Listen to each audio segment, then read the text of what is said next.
I love Star Wars. Ever since I watched A New Hope in my living room on VHS, I've been hooked on the franchise.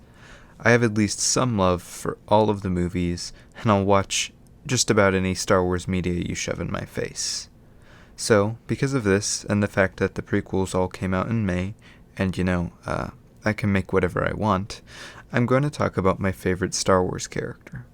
Now, there are a lot of great and interesting characters in Star Wars, and it's practically impossible to choose one, so this isn't the end all of my favorite Star Wars character, but I believe that they're one of the most important and influential characters in all of Star Wars.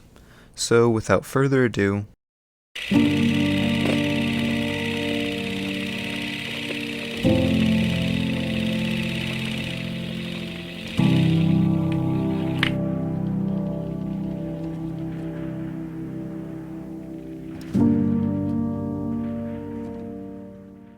Obi-Wan's life kinda sucked.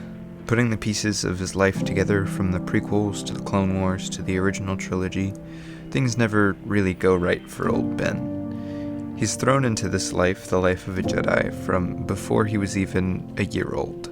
His master was murdered while he stood helpless, and the love of his life, who he had to let go because of Jedi rules, gets murdered in the same fashion. He had nothing but his saber and a young boy who he had promised to train. So, what does he do? He trains the boy. Sees him as a son, as a brother. But he was always worried that he wasn't ready to train the boy. He fights in a war that seems to have no end, and during this, his Padawan, now a Jedi Knight, starts to slip and starts to question the only thing Obi-Wan has had consistently in his life, the Jedi Order. Everything hits a climax, but not in the favor of Obi-Wan. Everything he had is destroyed. The Jedi, and the boy from a nothing planet who didn't have a father. He had to fight the person who he spent years loving and training and caring for, and when he had the chance to kill him and stop what ended up being hundreds of people dying, he couldn't. Obi-Wan would have effectively died that day, but there was one last thing he could live for, a boy. A boy destined to follow in the footsteps of his father, but Obi-Wan had a chance to change that destiny. He had a chance to right the wrongs of Darth Vader, the man who had killed Anakin Skywalker. So he waits, no longer fighting anyone. All he has is to protect, and he finds peace in his waiting, even being able to communicate with his old master through the Force. The boy would soon need training, just like his father did, and Obi-Wan would give it. But the boy was arrogant and a lot like his father. So when Darth Vader catches up with him, he knows if he dies, it'll put Luke on the right path. He could no longer help him alive, so he dies, killed by his own creation and the murderer of the person he loved most. But he comes back as a Force ghost, and has more of an impact than Darth Vader could have possibly imagined. Not only saving Luke, but through Luke, saving his dearest friend, whom he'd thought gone forever. And in the end, he stands with his friends and his mentors, and smiles.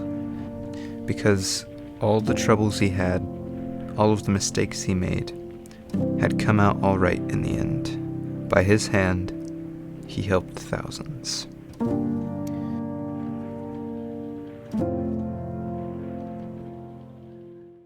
Obi-Wan changed the course of Star Wars history, and even though time after time things would go bad for him, he never gave up.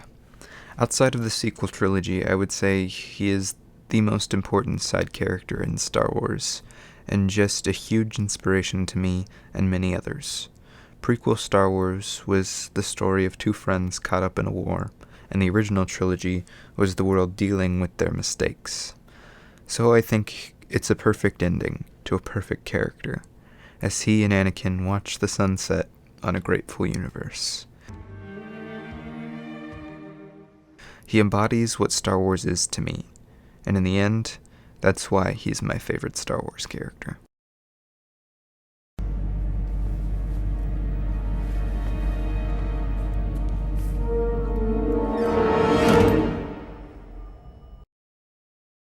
Hopefully you guys enjoyed this video, and I may have more of these character-specific videos to come. Next month, another Pixar something, and hopefully a little video game something. I hope you guys enjoy these videos during quarantine. I know I do. And until next time, may the Force be with you. Hello there.